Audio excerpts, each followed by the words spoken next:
Hello everyone, and welcome back. This is part 6 of my Harvestella job class guide. Today we're going to look at how to get and use the Samurai and Aristotle classes. Now, unlike the other classes, these are not ones that you're going to get through the course of the story. You will have to, do some things out of your way to do them, but they're not too hard to get. Now, that said, the Samurai is one that I've already acquired on my Stella file, so I'm going to demonstrate how to get it on Hari here. And it requires a bit of a scavenger hunt. You have to go out of your way to get a few pieces here and there. So the first piece you can get even before you realize there's a scavenger hunt, but you probably won't. It can theoretically be grabbed as early as chapter 3, but because of how much it's going to cost, something like 40,000 gorilla, as well as the fact that you have to kill a level 50 enemy to get that first piece, it's probably going to come quite a bit later.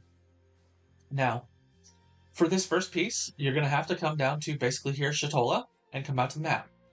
You're going to have to have leveled up your Totokaku, which is your little mountain thing that you're riding around on, all the way to level 5, and that's where the gorilla cost comes in. You have to buy feed from the merchant, the Canelo merchant in Lethe, and then go pet and feed it to your Totokaku. Once it hits level 5, you have access to going into the rivers and waters.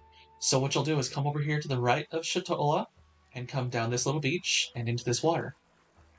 You'll follow the river up here to the wider waters up to the north, and then you'll continue following the coastline to the east until you see a little beach you can go up on. Up there, you'll hear your tribe there, letting us know we can dig a hole. So in we'll go, and we'll find a level 50 fear enemy, the Sleeping Razorbill or whatever it's called, from Keegan Canyon, but unlike those ones, again, like I said, this is a level 50, so it's a higher level. So just kill it real quick. It's weak to fire, slashing, ice.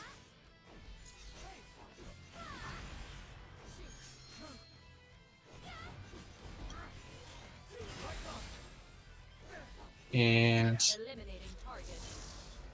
let your teammates help you kill it. And once it's done, you'll have a little scene here. We'll see this momentarily of how to, for a chest that'll show up. There we go. And don't forget to pick up the accessory drops. For those who don't know, when you kill a fear, you'll get a little accessory drop. There's the chest. And inside is going to be a card key. So grab your accessory. It's always the simple immaculate ring for me. It might be something else, but you'll find your chest here. Grab your card key. And that is it that we can do until chapter 6. Alright, in chapter 6, once you have beaten Phantasmagoria and can go over to the Astrum Helix Research Facility, you're actually going to unmap, go up around this way. And I'll show you around here. You're going to find someone hidden behind a building.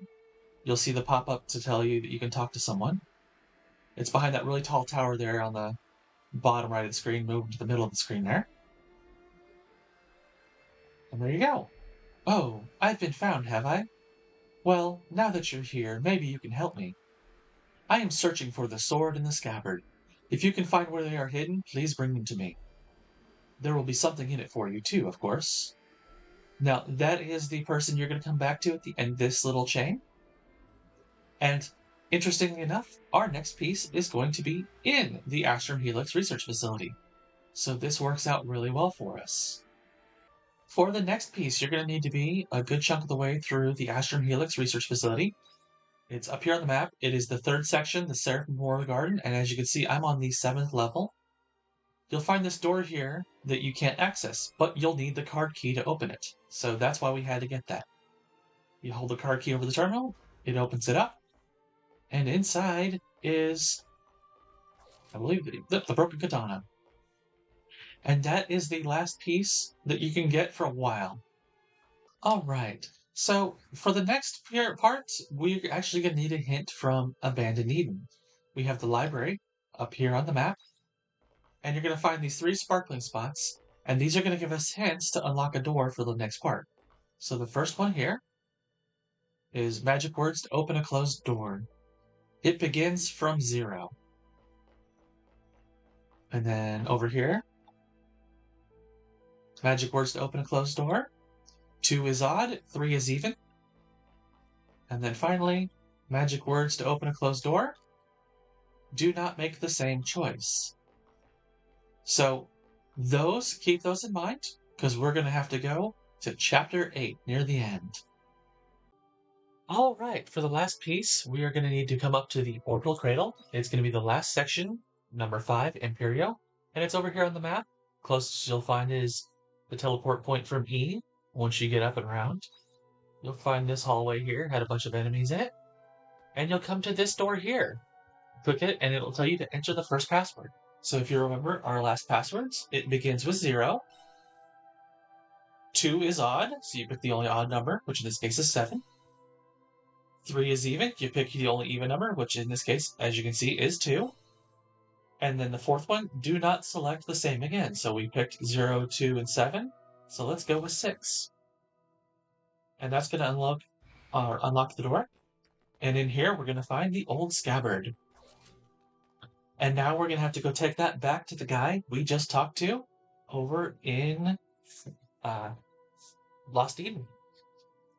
All right, so we grabbed the old sword and the old scabbard, and we're bringing them back to this person to talk to them again. Oh, you actually found them. Yes, they've seen better days, but these are definitely the right ones. I've been searching for these forever. Please let me see them before you go. Thank you. You can keep the sword and the scabbard as a token of my thanks. What do you mean they're no good to you like this? The mysterious man puts the broken sword into its rusted scabbard. And as he did, the sword and the scabbard started shining a blinding light. Screen goes white. The sword and the scabbard look as good as new again. There. Keep it. It will draw out your ultimate power. You acquired the sword and the scabbard. Samurai's innermost secrets awaken heightened powers within Haruhi. Leaving with a single blow slicing through all of its path, you acquired the Samurai Job class. And this is a really good class. We'll talk about that here in a moment when we switch back over to Stella. By then, now I'll be able to go there too. Your screen will flash red, but it's fine. The mysterious man disappeared in a puff of red mist. There's no one else in here now. And now you have unlocked, as you can see, the Samurai class. So let's switch over to Stella and take a look at it in action. And we're back, and we're on Stella. I'm in the depths of Caranoid to demonstrate this class because it is basically your ultimate physical melee class. Now, just like the Shadow Walker and the Fighter, its default damage type is slashing, but unlike those, the element it augments with is lightning. Now, your first ability, Shiden or Shiden, depending on how you want to pronounce it, which language you want to kind of go with. It states it's ranged, but you kind of have to be up close to activate it. The cool thing about this one is you can either just hit the key to activate it and do a regular attack, or you can hold it down and charge up. It says it can charge up to 2 times. So we'll demonstrate that here on these enemies in this well. So we'll peek inside and a couple of guys will pop out. And here we go. Oh, different enemies this time. So charge up and hold it. And then you do a good slash like that. Now, that's kind of the weakest ability on this list, which is often the case with your first abilities. But where things get interesting is this one here, Utsusami. Now, it doesn't give you the entirely on here, but it does say it temporarily raises your crit rate. This is a 50% crit chance boost. So with this, you are going to constantly be seeing red numbers while playing this class. And then you consider that it also has all the boosts to attack damage, such as at tier 2, it gives you a 20% increase to physical damage as your cross-class ability, while also having, increased combo counter, so 4 attack combo rather than a 3 attack combo. But this is the tier where things start really getting interesting, because Sentatsuba is very similar to the black hole abilities we looked at with the last episode, with the Assault Savant and the Lunamancer. It draws the enemies in towards you, and then it does a powerful attack. You'll see like a wind stream kind of effect around you. So let's demonstrate that by activating our crit charge, giving us this nice purple glow, and then sucking him in, and boom. And it won't kill everything. So, for example, there's enemies in here that are some of the big hulking brute guys that are weak to ice. I don't think this well has enemies. Oh, perfect. And it won't kill them, but like these guys, oh, absolutely. Now, moving on. One nice thing about both the Samurai and the Aristotle is that unlike every other class, there is no Echo Stone or anything like that that you have to find to unlock your third tier.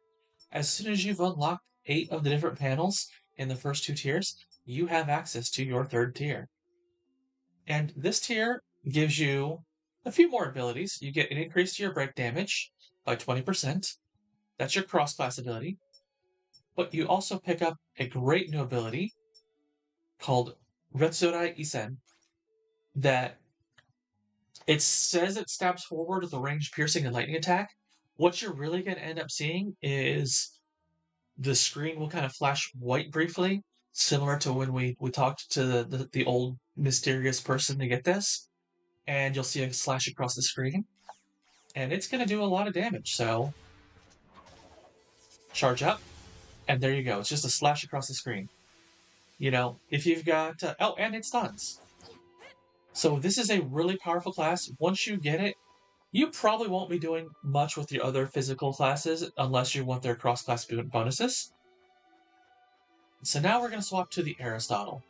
And this is one that you're going to acquire through the course of just the normal play throughout the game.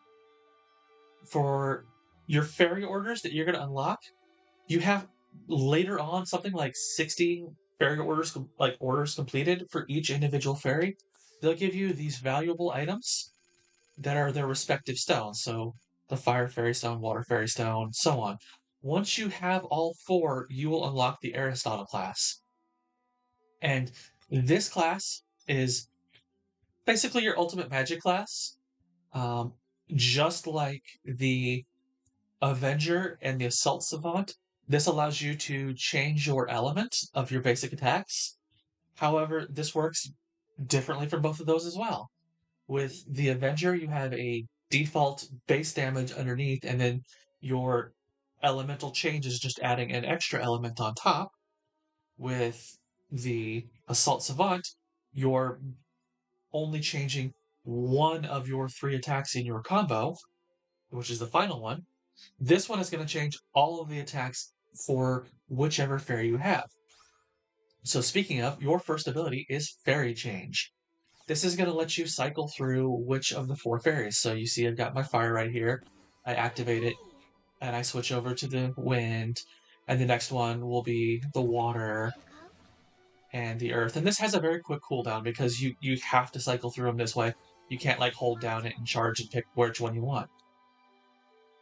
So this, what fairy you have out is going to influence what your next 2 abilities do.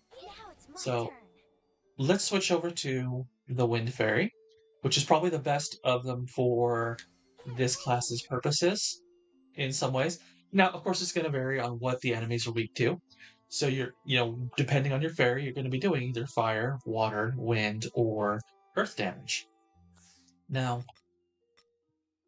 the abilities from there, you're going to get right off the bat, instead of like anything else, your passive that you're going to get, like every class has the standards, your step, your dash, your short and cooldown, increase your basic attack and whatever, but some of the magical ones will have things like increase sage damage, whatever. This is going to increase your break damage. So against bosses in fear, you're going to do more damage.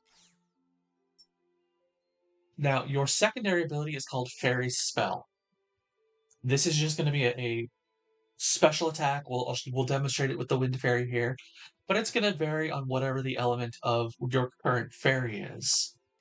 So let's go see if we can find some more enemies over this way,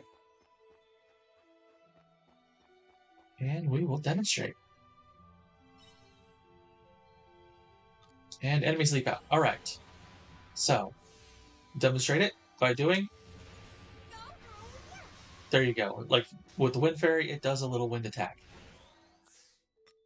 Moving on to your second tier, this is where the things get interesting, and this is where the reason I say Wind Fairy is kind of the best for you. Your ability is Fairy Blessing. This is, on paper, it says a strengthening and weakening magic attack cast by your summoned fairy. What this does is, just like with Fairy Spell, its effect is going to vary from which fairy you have out. It's either going to give you a buff or put a debuff on the enemy. So, the Fire Fairy is going to give you a plus 20% physical attack boost. The Wind Fairy is going to do the same, but for magical attack instead. The Water Fairy is going to debuff the enemy's physical defense, likely by 20%, and the Earth Fairy is going to debuff their magical defense.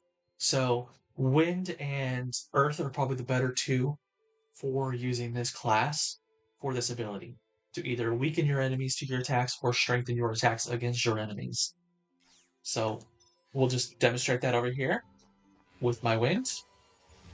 It's just a buff on me, and now you can see I have the magic attack bonus.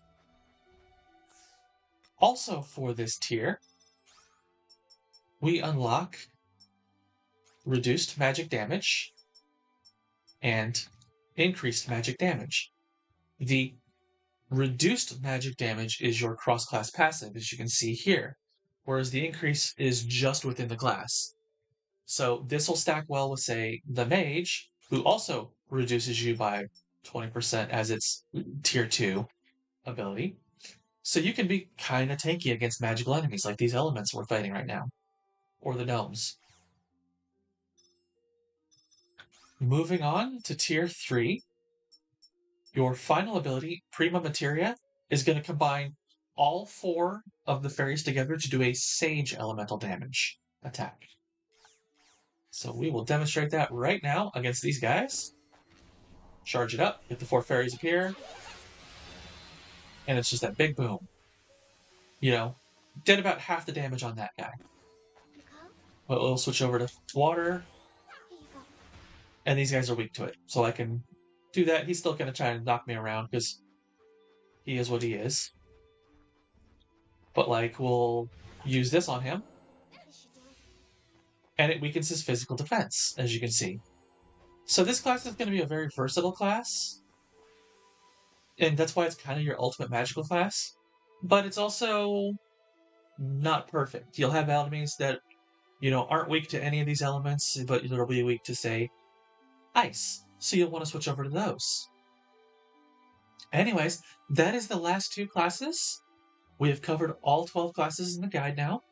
So let me know in the comments section if you have any questions. I might do a 7th video for this. Otherwise, this will be the end of the job class series. Next week, we'll take a look at what you have access to in the post-game. So in the meantime, like, comment, subscribe, and I will catch you next time. See ya!